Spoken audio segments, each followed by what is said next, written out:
kero ndegwikirwo age makauga konia gwikirwo no nguire. Namba 1, Mungu mbele. Namba ya 2, amani kwa kila kabila zote 42, ili tuishi nje nzuri tukiogopa viongozi zetu wale wako juu na wale wako hapa.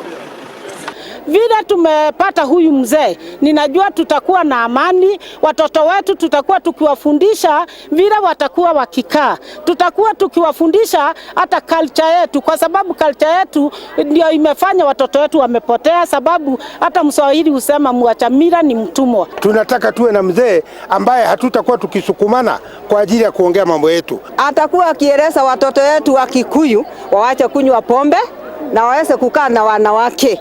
Maana watoto wetu wa Kikuyu hawana wanawake sahihi.